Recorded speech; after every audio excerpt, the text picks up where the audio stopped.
हाय good morning dear students.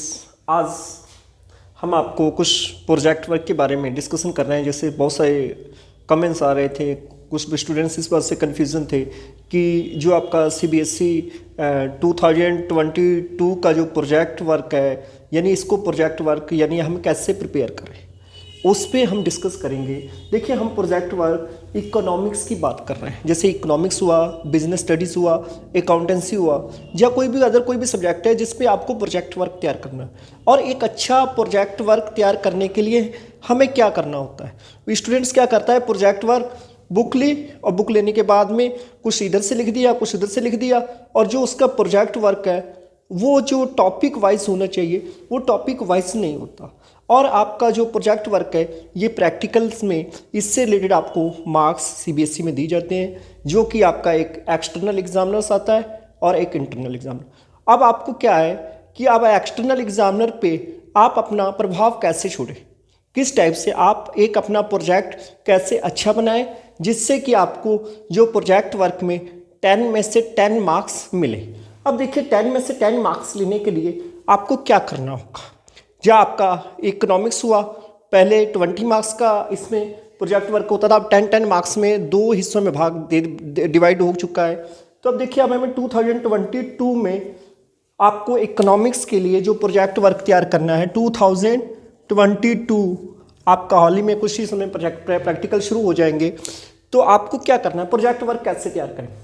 मान लीजिए हम आपको प्रोजेक्ट वर्क इकोनॉमिक्स में दे रहे हैं, तो इकोनॉमिक्स का प्रोजेक्ट वर्क तैयार करने के लिए कोई एक टॉपिक लीजिए इकोनॉमिक्स से रिलेटेड, जो टॉपिक आपको अच्छा लगे, इजी लगे, जिस पे आप अपना प्रभाव ज़्यादा डाल सकते हैं। और उसको आपको लिखना कैसे, एक अच्छे व्यूज़ में कैसे लिखना है। आप फाइल में आपको देखिए, हमने टॉपिक ले लिया जीएसटी ले लिया, मान लीजिए हमने जीएसटी ले लिया। जीएसटी टॉपिक अगर बिजनेस है तो बिजनेस पे आप किसी प्रोडक्ट पे ले लीजिए, फाइनेंस पे ले लीजिए, कंज्यूमर प्रोडक्शंस पे ले लीजिए, या फिर आपका जो भी आपका टॉपिक्स है आपकी बुक में उससे रिलेटेड आप जो टॉपिक आप ले रहे हो। अब देखिए, सबसे पहले हमने इंट्रोडक्शन, जीएसटी में अगर बारे में लिखना है तो सबसे पहले आप उसके इंट्रोडक्शंस के बारे में लिखिए। क्या लिखिए? इंट्रोडक्शंस। और बेटा ये इंट्रोडक्शंस जो है, जो कम से कम आप इंट्रोडक्शंस जीएसटी के बारे में बताएंगे। क्या बताएंगे?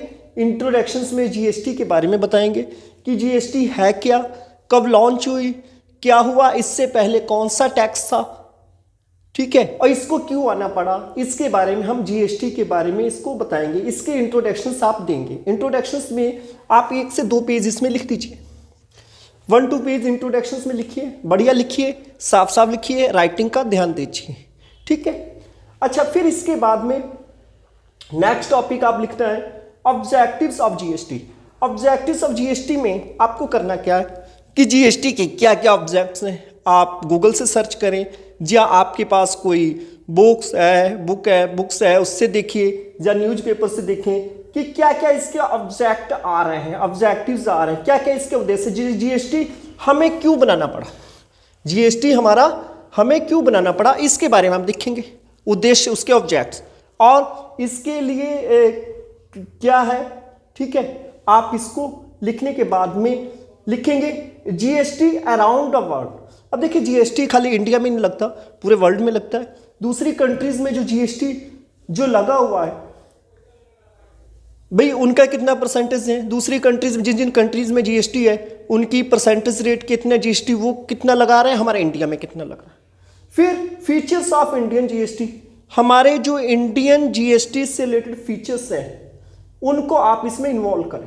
इससे रिलेटेड आप 2 पेज लिख दीजिए, 2 या 3 पेज इससे रिलेटेड लिख दीजिए। अब जीएसटी अराउंड द वर्ल्ड, इसमें से अगर आप सर्च कर सकते हैं 1 पेज हो जाएगा आपका।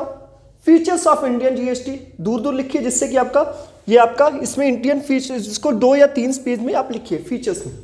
फिर इसके बाद में फीचर्स के बाद में आता है कि जीएसटी हमारे लगने के बाद में क्या क्या बेनिफिट्स हुए, क्या फ़ायदा हुआ, हमारी ट्रेजरी गवर्नमेंट की बढ़ी, या हमारा जो सिंगल टैक्स लगा हुआ है, पहले बहुत सारे टैक्स लगते थे, आपके ट्रैफिक टैक्स हुआ, या आपके टैक्स से, तो अब आपका देखिए इस बेनिफिट्स ऑफ जीएसटी में हम लिखेंगे कि इसके क्या क्या बेनिफिट्स, जैसे अब क्या जीएसटी में क्या क्या दो चीज़ें इन्वॉल्व हो रही है, सीजीएसटी, एसजीएसटी। सीजीएसटी के बारे में जब जीएसटी की बात आएगी तो सीजीएसटी एंड एसजीएसटी के बारे में आप लिखेंगे, ठीक है।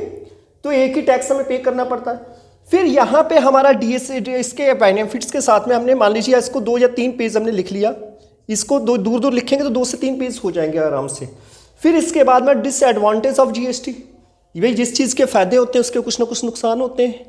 एक पक्ष के लिए अगर किसी को फ़ायदा है तो दूसरे को नुकसान है, तो जिसको जो नुकसान है, जो इससे डिसएडवांटेज जीएसटी से जो डिसएडवांटेज हुए इसके बारे में आप रिसर्च कीजिए, इसके बारे में लिखिए। डिसएडवांटेज से आप मान लीजिए आप 2 से 3 पेज इसमें लिखिए, डिसएडवांटेज के बारे में लिखिए। फिर आप देखिए इधर डिसएडवांटेज हो गया, फिर इसके बाद में impact of GST, impact of GST के बारे में लिखिए कि क्या क्या इफेक्ट पड़े हैं जीएसटी होने से और कहाँ पे फ़ायदा हुआ, यानी इम्पैक्ट जो है इनके हम जीएसटी के बारे में हम लोग लिख देंगे। इसको 2, 3, 4 जितने पेज हो सके ज़्यादा से ज़्यादा लिखिए, जितना आप लिख सकते हैं, जितनी आपकी राइटिंग अच्छी होगी उतना आपका इफेक्ट ज़्यादा होगा। फिर offences and penalties in GST, जैसे ऑफेंसेस, अब मान लीजिए कोई आदमी जीएसटी है, जीएसटी के दायरे में आता है, तो अगर वो जीएसटी नहीं पे करता है तो उसको गवर्नमेंट पेनल्टीज लगाती है। क्या क्या रूल्स रेगुलेशंस हैं उसके बारे में लिखिए कि अगर जीएसटी नहीं पे कर रहे हैं तो कितने रुपीज़ तक इसकी पेनल्टीज आती है, और इसके बारे में ये ऑफेंसेस, इसको भी आप 2-3 पेज में आप लिखिए। अब आपका कंक्लूजन्स जो है, कंक्लूजन्स में जो भी आपने जितना लिखा है इसके बारे में कंक्लूजन्स आप लिखें कि जीएसटी क्या है, क्या आपके जो समझ में जो आ रहा है, जो आपने इतने पे रिसर्च किया है, तो उस पे जो पॉइंट आपके मेन पॉइंट जो निकल रहे हैं 1 पेज या हाफ पेज, आप मान लीजिए कंक्लूजन्स के लिए आपने 1 पेज आपने लिख दिया, उसका कंक्लूजन लिखिए पूरे जो आपका जो सार है, ओके। उसको लिखने के बाद में फिर रेफरेंसेस बच्चे ये छोड़ देते हैं लास्ट में। अब मान लीजिए आपने जब बुक से उठा के लिखा तो रेफरेंस आप लिखोगे नहीं, रेफरेंस में हम लोग ये लिखते हैं कि ये टॉपिक हमने कहाँ से लिया है, गूगल से सर्च किया था, या किसी न्यूज़पेपर से लिया, या किसी बुक से लिया, या फिर हमने जो टॉपिक से किसी की हेल्प से लिया। तो ये रेफरेंसेस के बारे में हम लिखते जरूर हैं इसको, ठीक है। ये चीज़ें जरूर लिखनी चाहिए। 1 पेज मान लीजिए, हाफ पेज में हो जाएगा रेफरेंसेस जितना आपने सर्च किया, तो इसके साथ में ये इतने तो पेज आपके ये हो जाएगा करीबन, ये आपके 10 टॉपिक पे जब आप लिखेंगे तो अगर एक टॉपिक पे अगर 2 पेज ही जा रहे हैं नॉर्मल, तो कितने हो गए, 20 पेज हो गए। और जिसने बढ़िया किया 3 पेज हो गए तो 30 हो गए। 20 से 30 पेज के बीच में अगर आप फाइल तैयार कर लेते हैं, फिर इसके बाद में आप जो है एक साइड में लाइनर, एक साइड ब्लैंक जो कॉपी है उसको लीजिए, फाइल लीजिए। जो आपके प्लेन पेज है उस पर जीएसटी से रिलेटेड जब आया था, जीएसटी आया था, तो उस टाइम की कोई पिक हो तो उसको ऐड कर दीजिए। फिर उससे रिलेटेड कोई इसका कोई ग्राफ आप प्रेजेंटेशंस करना चाहते हैं तो लेफ्ट साइड में आप उसका ग्राफ प्रेजेंटेशंस कर दें, या नेट से सर्च करके कलरफुल कोई पिक लगाना चाहते हैं तो उसकी पिक लगा दें। तो इस टाइप से आप इसको टॉपिक्स को तैयार करते हैं। अब यहाँ पे बात है कि अगर आप फाइल तैयार करते हैं, फाइल तैयार करने के बाद में इसके बारे में आपको नॉलेज होना चाहिए, और बिना नॉलेज के कुछ भी नहीं।